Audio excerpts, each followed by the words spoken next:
I'm Anna Anderson from Disability Rights Wisconsin. I'm the voting rights coordinator here. And today we're going to talk about the spring election that's coming up on April 2nd.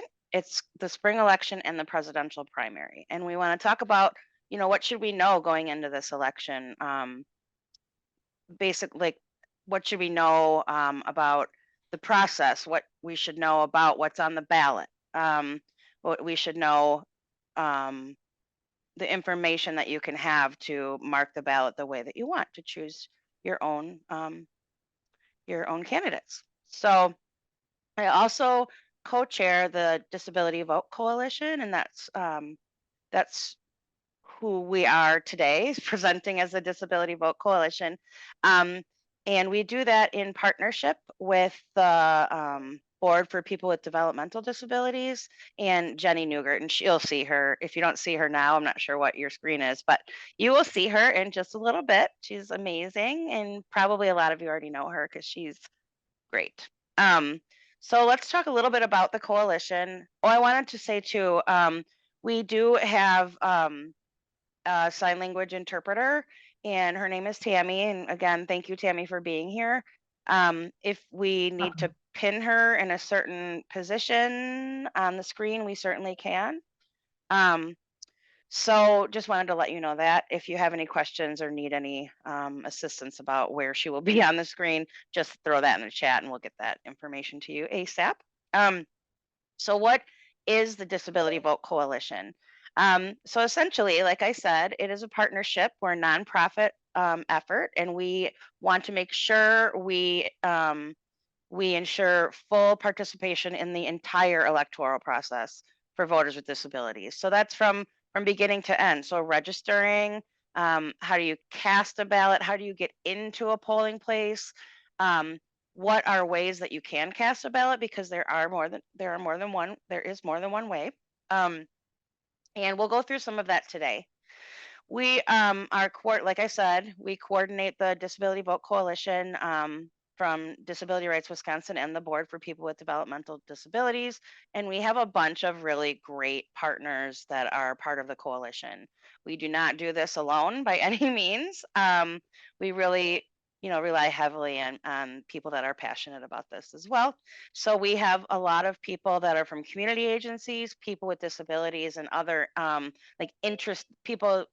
I've heard people call themselves interested parties. So we're lucky to have each and every one of them. You can go ahead, Jenny. So let's talk about the election on April 2nd. It's coming up pretty fast. And what is going to be on the ballot? So we will have on the ballot, there is a Court of Appeals judge can be on the ballot. There can be circuit court judges on the ballot. There's a ton of local offices, and those are the offices that we can only identify from where people live. So Jenny may have some things on her ballot that I don't, and vice versa. And we'll talk about what to see, where you can see your ballot in a minute. And then this is where you pick your presidential preference for the primary. Go ahead, Jenny. Okay, so here's some pretty these are essential dates in my opinion. So and these are specific to the April 2nd, 2024 election. So one of the things, and we will talk about this I think in a little bit too, is registration. So everybody that votes has to register first. And you can do that at the clerk's office through 5 o'clock on March 29th.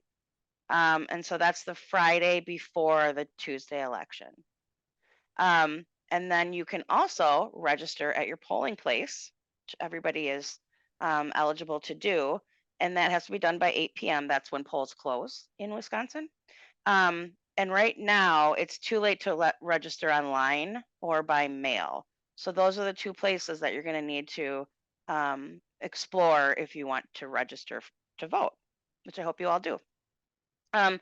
Also, the absentee ballot request, we have deadlines for that too. So you can request an absentee ballot by 5 p.m. on the Thursday before the April 2nd election. We have these dates on here to be pretty specific because I personally, somebody that does voting for my entire day after day, I can't always remember these either. So we want to make sure that you have access to this and can look at it later. Um, on March 29th, we'll go back to that date.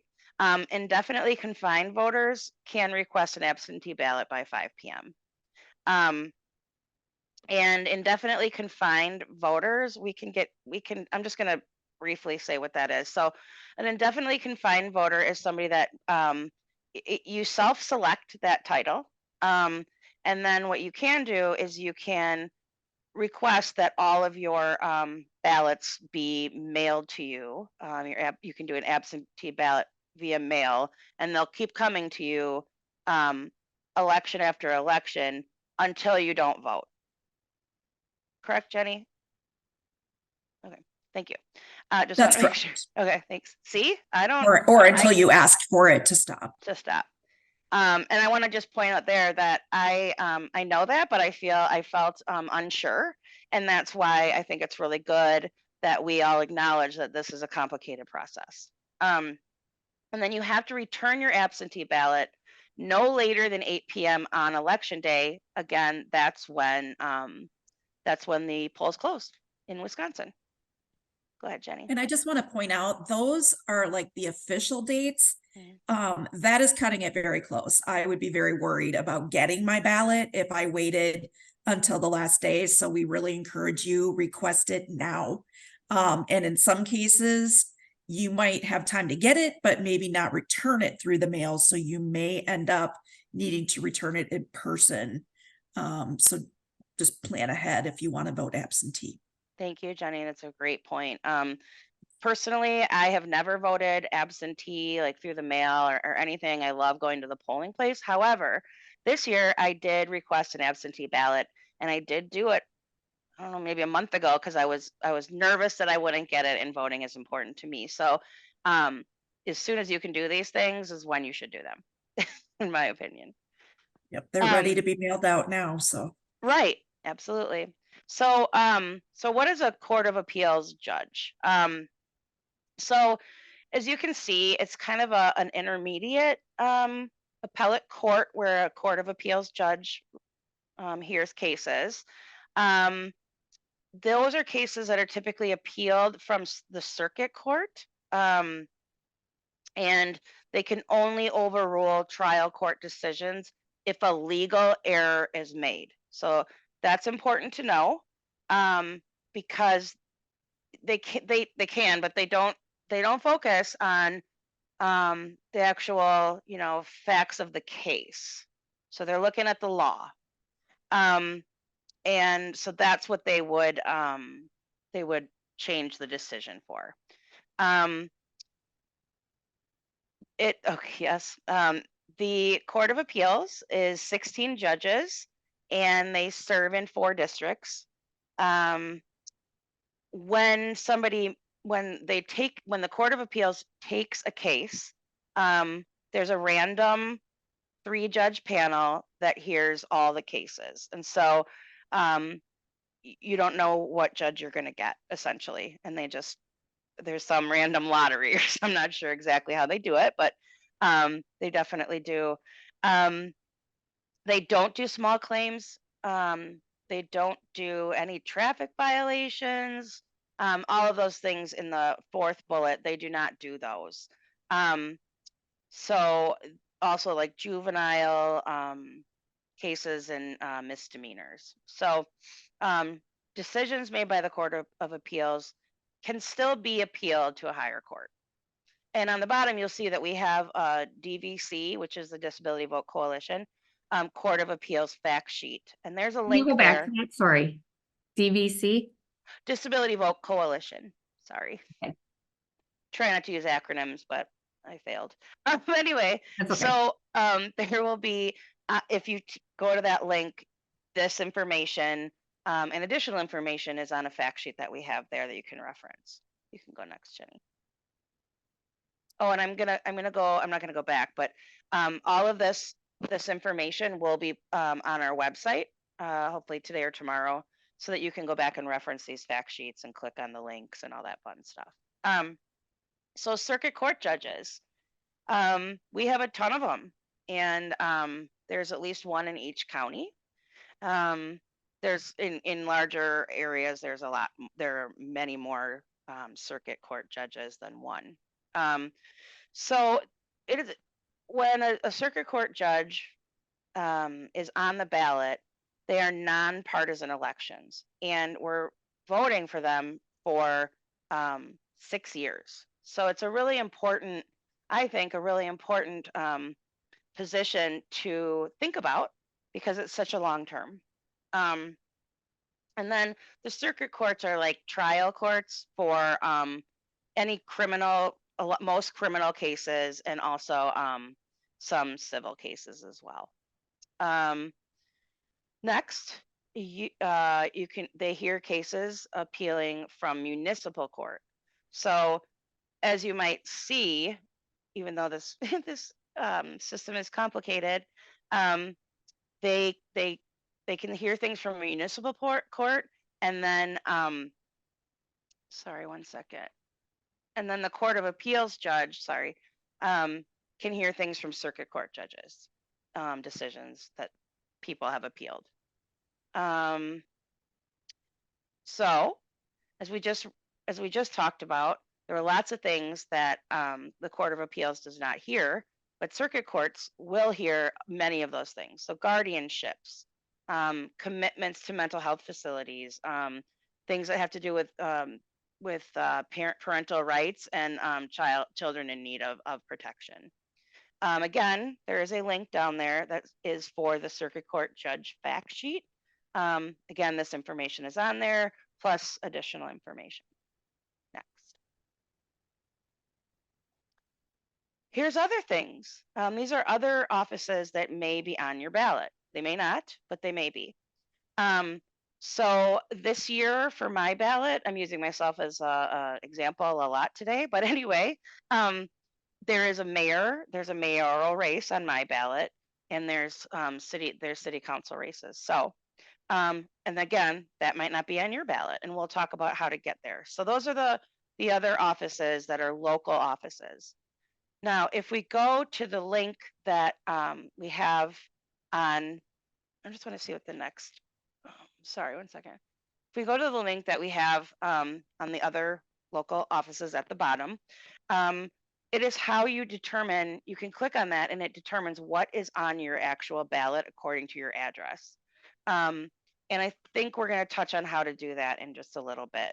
But that way you can look at the ballot and you can say, oh, let me look at these two candidates and see which one makes sense for me or how I want to vote, which I do all the time.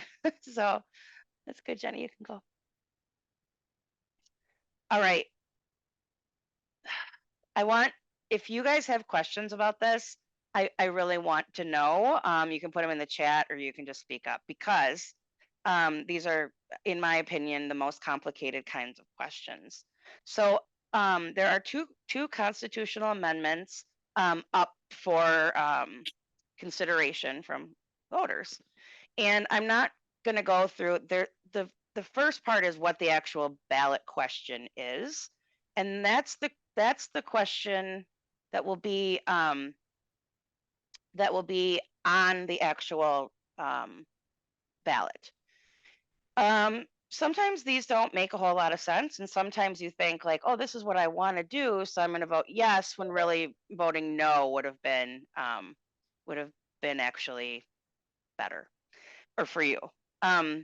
So I want to go down to another way of thinking about this. So to make this question a little easier for all of us to digest, the constitutional amendment question number 1 on the ballot is funding of elections.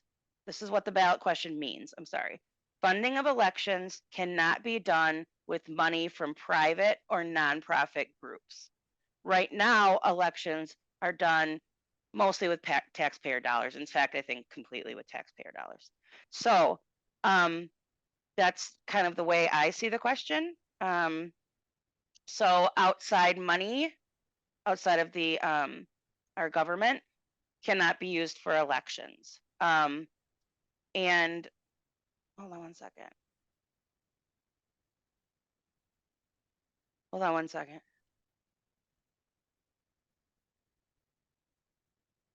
Yeah, okay.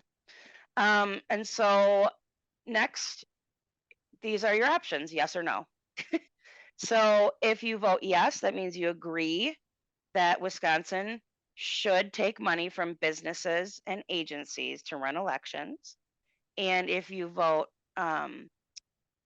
no, that means that Wisconsin should not take money from businesses and agencies to run elections, and that it should remain with as the state government paying for these. Well, it's not just the state government, but government paying for elections. You can go And on. I think Oh. it's important to remember, we're not talking anything to do with candidates. No. This is simply running the elections, and sometimes there's not enough money, so municipalities will try to get grants or things like that to help make ends meet. Thank you, Jenny. And then the next constitutional amendment, in my opinion, is equally as confusing. So like I said, ballot question number 2, that's what's actually going to be on the ballot. So another way to think about it, or another way I think about it, is should election workers much? That's a typo, guys. Anyway, should election workers have to be given legal permission to help with elections? So right now, election workers do not need legal permission to help with elections. And so again, yes means you agree that election workers must be given permission by the law to help with elections. And a no vote means you do not agree with that, and that you think election workers don't need to be given permission by law to help with elections. Election workers are also known as poll workers. Same thing. It is. Thank you so much. Hold on one second. Okay.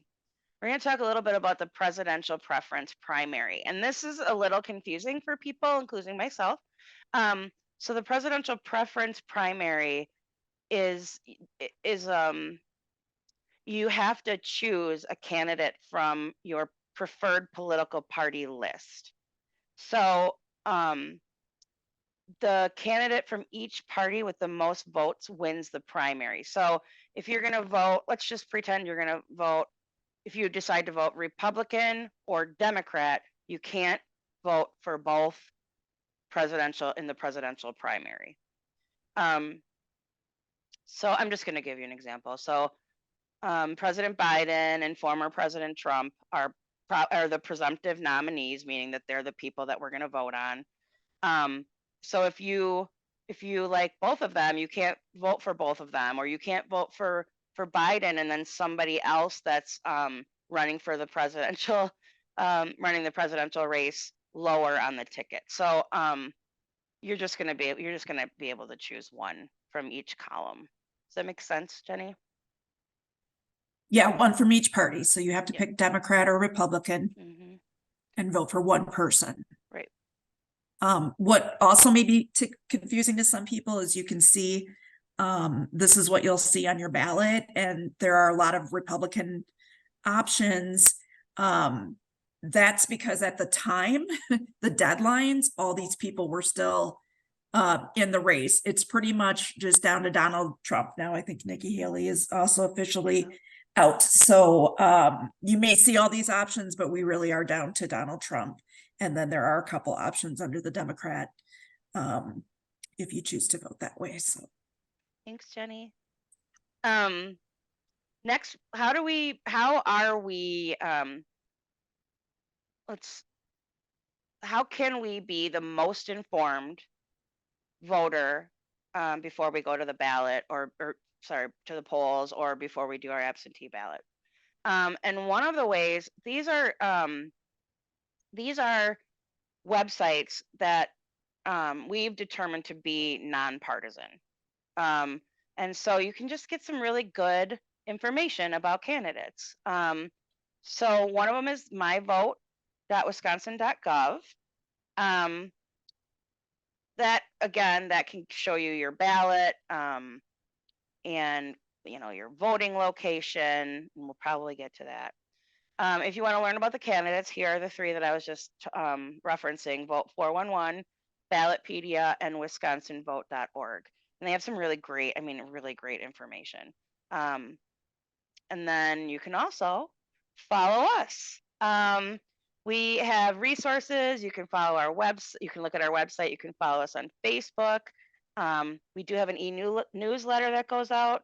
And also, if you go to our website, you can sign up to receive our email, and also you can sign up to be part of our Disability Vote Coalition. So if you're excited about this like I am, we would love to have you coming to our meetings and giving your input, and we learn more than I can even tell you about voting from our coalition members than I could ever share. So next. I'll also say about these websites about the candidates. What they do is send out questions to candidates, more like at the statewide level. When you get down to the local level, they just don't. There's no capacity to do that. But they send out questions, and sometimes candidates don't respond, which is something to think about. But otherwise you can compare sort of apples to apples of how people feel about different issues. So that makes it nonpartisan. And just, again, that's what the Disability Vote Coalition is. So we never endorse a candidate. We don't tell you how to vote on constitutional amendments.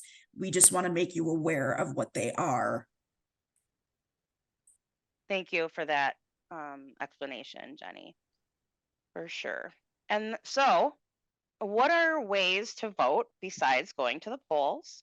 One of those ways is by voting absentee. And that's how absentee is. You don't actually have to be absent from anything, but except for the polls. So when I asked for a ballot to be mailed to me, I will be voting absentee. And so you need to follow the ballot comes with pretty detailed instructions on how to fill out the ballot. I recommend following them very carefully because you can make a mistake on them. And even if you make a mistake, you can get a different one. It's not all over for you. But if you don't want to jump through those hoops. So be really careful. You can also ask for assistance from basically anybody you want to help you fill out the ballot. But you do need a witness. And so what is the role of the witness? The witness is just saying, this is Anna Anderson, and she filled out the ballot. This is her ballot. These are her choices. And so what's really important on the ballot envelope is for your witness to fill out the box that they need to fill out. And I think what it includes, I know name, but the biggest thing is the address of the person that I think they have to print their name and sign it. But anyway, and then they need to put their address on that envelope. And we suggest that the address be a complete address. So street address, city, state, zip code, just like we all know about addresses. But there are ways that if there is an incomplete address, the municipal clerk can try to find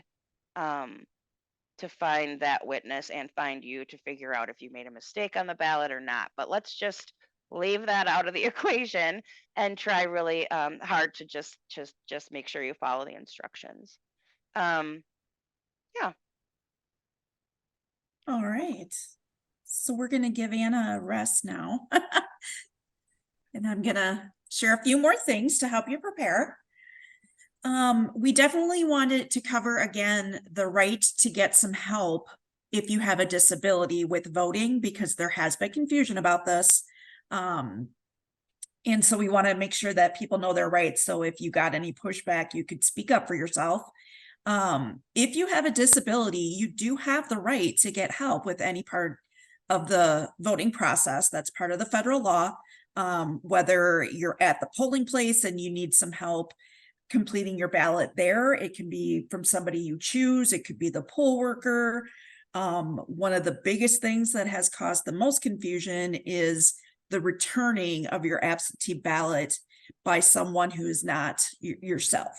So there was a court case last August that confirmed if you have a disability, you can have someone else mail or deliver in person your ballot, as long as they're not your employer or your union representative.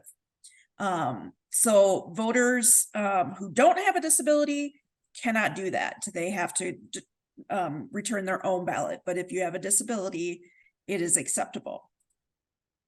What the person needs to know, for example, my husband returned my ballot for me. I have a physical disability last year. And so I told him this information because, again, we were hearing stories from different polling places about how this was being handled. They can ask if you're the voter. And if you say you're not, are you delivering it for someone else who has a disability? They would say yes. They will confirm that you're not an employer or the union rep, and then they can take the ballot. They cannot ask what the disability is. You do not have to provide proof of a disability. There's no paperwork or forms to fill out. It's just the verbal acknowledgement from the person returning your ballot for you at the time. Hopefully that's getting a little bit better and people aren't going to run into that as much now that we've had a couple of elections, but we're still hearing things throughout the states. So one thing people get nervous about a lot with absentee voting is, did ultimately my ballot get there and get counted? So they have on the My Vote Wisconsin website, this ballot tracker. I liken it to the Domino's pizza tracker that tells you every step of the way of your pizza. So you can see here when it's been requested and approved. A lot of times that happens the same day. When they're getting ready to mail your ballot, there are certain dates that the ballots can start being sent, when they actually sent it, and when they think it's going to get there. And then finally, when they receive it back, they will complete the tracker and say that it has been received. So a lot of people feel a lot better checking that and knowing that it got there. Keep in mind the election officials are the ones that update this. So if you returned it a day or two before the election, you might not see it right away because that's an extremely busy time. It's not like they can just scan it and it updates it automatically. It's done by hand. So don't panic. If you are worried, you could always call and make sure it's there.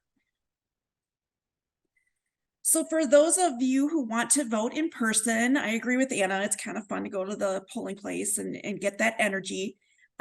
There's some things that we recommend that you do because there have been a lot of changes over the last few years in polling places in particular. A lot of polling places have sort of consolidated.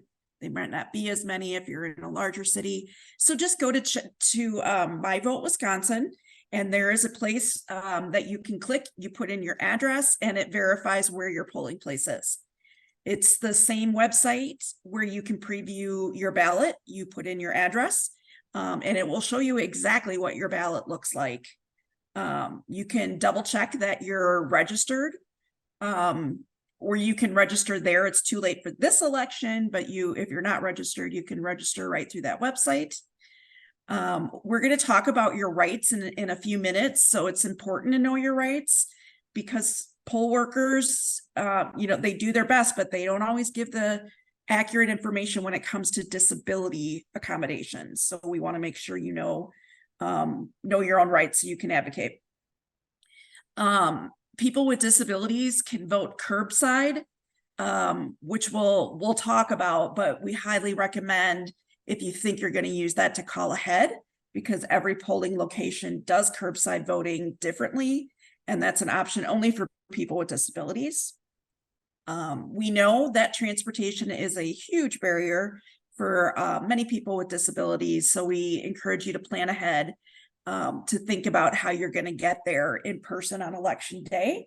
And we have a couple of resources to offer for that. A reminder to bring your photo ID on election day. You will absolutely not be able to vote if you don't have an ID to show.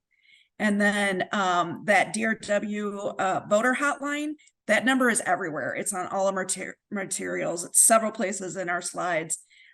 You can call that number anytime to get assistance. Certainly we get a lot of calls on election day.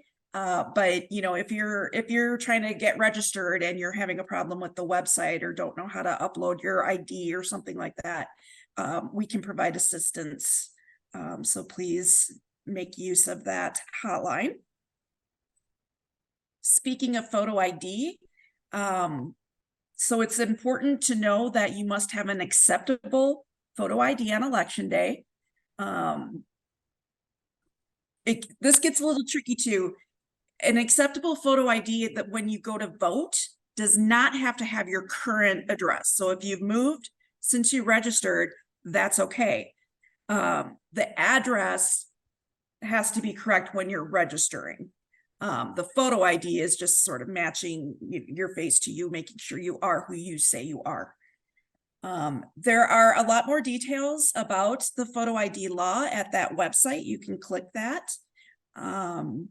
We have samples here of what are considered acceptable photo IDs. So most people use a driver's license or a state ID, but you can see there are other options as well. Your passport, tribal ID, certificate of naturalization.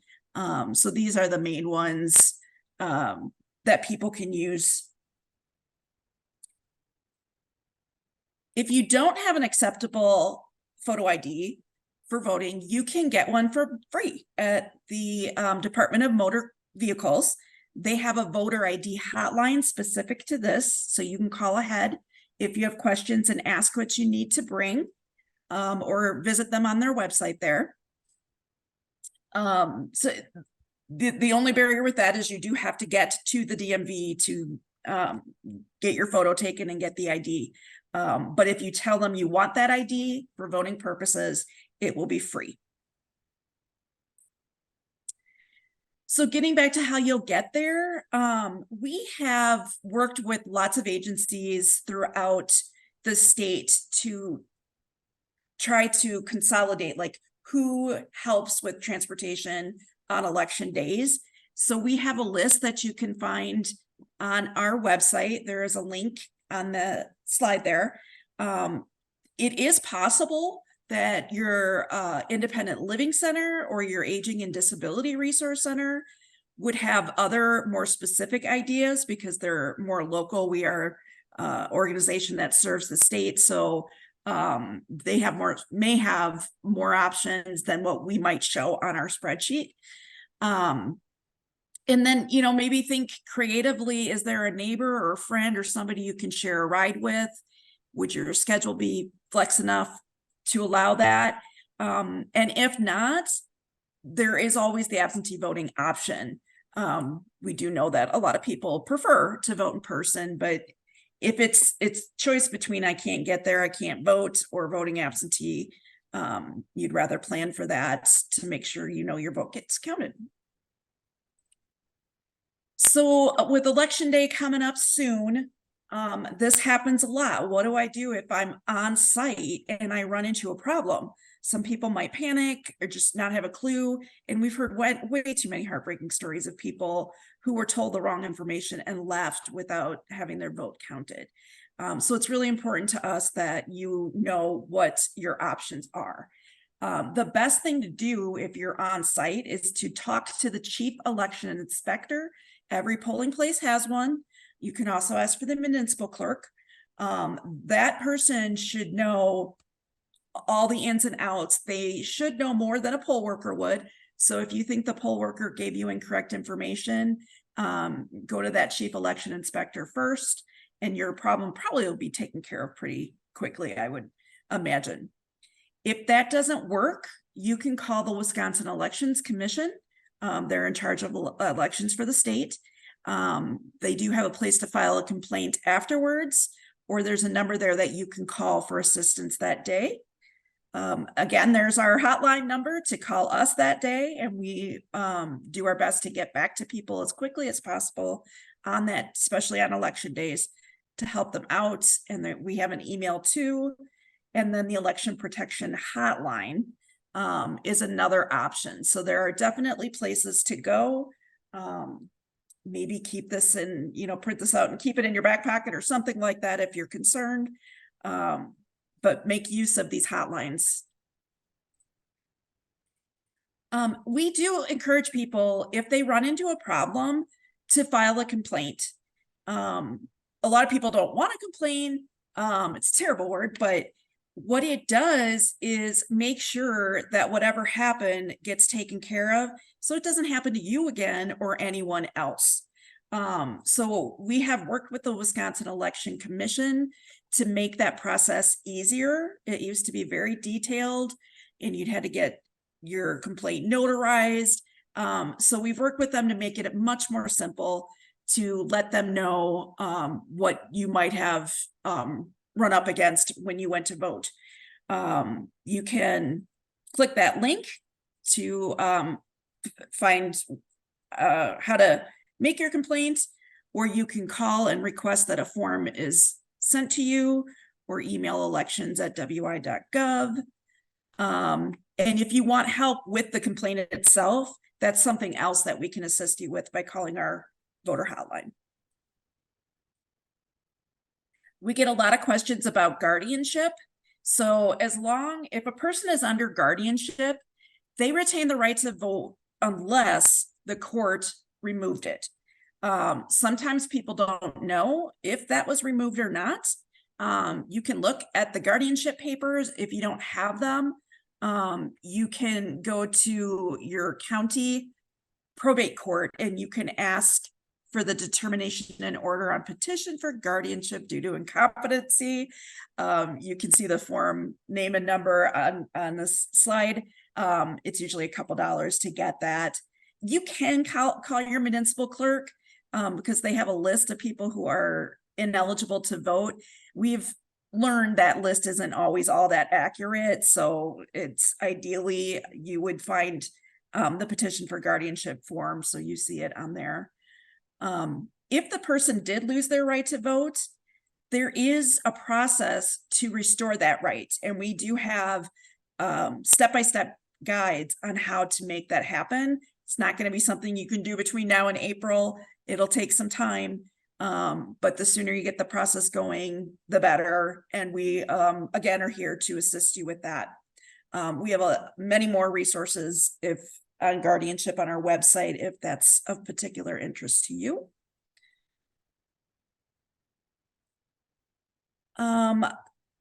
These are the rights that I talked about earlier. Everybody has the right to vote privately and independently, and to be able to access the polling place. Sometimes polling places are they end up in church basements. They're supposed to be physically accessible, but we all know how that works. So sometimes people with disabilities run into issues with that.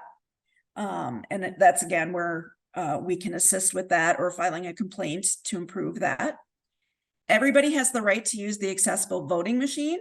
That is what you're looking at in the picture. That person is using that machine. A lot of times that machine allows a person to vote privately and independently, because you don't have to have someone actually filling out your ballot for you. We encourage everybody to use that machine. It's called accessible voting machine, but anybody is allowed to use it, and we strongly encourage it. The more people that use it, the better it is. for everybody, mostly in terms of making sure that it's set up, that the poll workers know how to use it, and that the people who do use it, their vote is even more private the more people that use it. Oftentimes people don't know that they can ask for accommodations at the polling place, like a chair to sit in if there's a long line. People who might not have good vision or a steady hand can use a signature guide to sign the poll book, or a magnifying glass to see the ballot better. Everybody has to state their name out loud. You are now able to have someone else state your name and address out loud for people who have difficulty speaking. That didn't used to be the case. This is a big one. You can have assistants marking your ballot. Again, it cannot be your employer or union rep. You can bring someone with you. It could be the poll worker, or maybe you try that with accessible voting machine if you need assistance with the ballot. You have the right to curbside voting if you can't get into the polling place because of your disability. Even that could be weather related. You know, in Wisconsin, if it's really icy or a lot of snow and you can't safely get in there, you could curbside vote for that. Or if you do run into a problem of physical accessibility to get to the polling location, you can call. We recommend calling ahead to see how your polling location does it. Sometimes you're supposed to ring a doorbell. The best case scenario is they have a sign posted with a phone number to call if you need to vote curbside. And in one small location, they said you just pull up to the window and wave and Bob comes out. So save yourself some anxiety and stress and call ahead to see how they do it. And they literally bring the ballot out, and 2 poll workers, you still have to show your ID, and you vote from your car. You have a right to bring notes into the polling place. So as Anna said, you know, I never vote anymore without checking to see who's on my ballot. And sometimes if there's a lot of races on there, it might be hard to keep track. So I'll jot them down to make it quicker when I get to the polling place. You can bring that sheet in. If you make a mistake, you can request another ballot. That's true for anybody. And you have a right to file a complaint that we talked about. And most importantly, no one should tell you how to vote. It's completely up to you who you vote for. And then the last slides are quick. We have some really cool postcards with our contact information, and a lot of these links that we talked about, and posters and magnets. So you can click on this if you want to order some. So if you work somewhere that you think you could hand those out, they're really handy to have all those dates right there and links. And then this is our general, you know, we welcome you to join us by signing up for our newsletter or being on the coalition. Our website, you can find all of our fact sheets. We have a very active Facebook page, so that's another way to be in the loop. And that's all of our contact information. So I'm going to stop sharing and see if we have questions. Looks like there's quite a few in the chat, or comments in the chat. The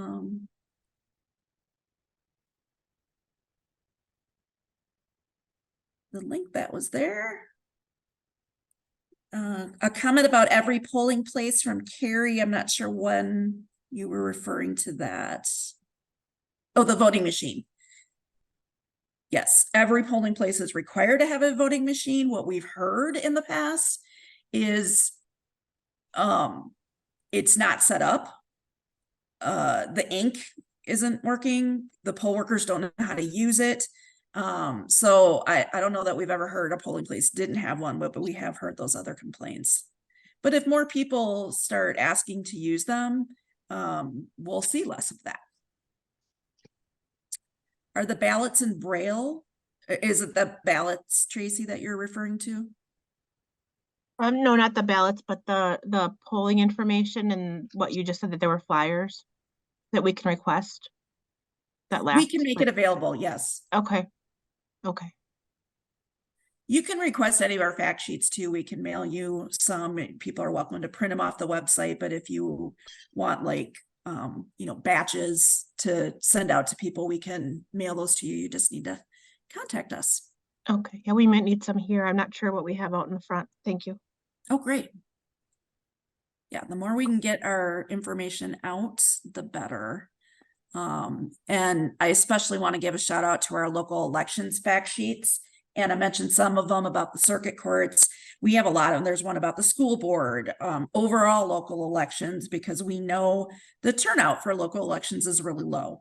But those are the people that are making decisions that you will feel every day, much more even than, the higher level positions. They decide, your roads. My city, like many, has a referendum from our school board that is really, causing a stir because of tax dollars. So yeah, all these elections do impact people more than they think. So we strongly encourage people to vote in every election. So this recording will be available. We're going to have it closed caption, and then we'll put it on the website along with links to the specific materials we mentioned. Hopefully within the next few days, we can get that captioned and up there. And the PowerPoint will be there as well. All right. Well, thank you guys so much for coming to this today. This is, I just love seeing everybody that is excited about this and wants more information. So we really appreciate it. We will be having more of these lunch and learns. We are skipping April for lots of reasons. And then we'll start right back up in May. Thank you, everybody.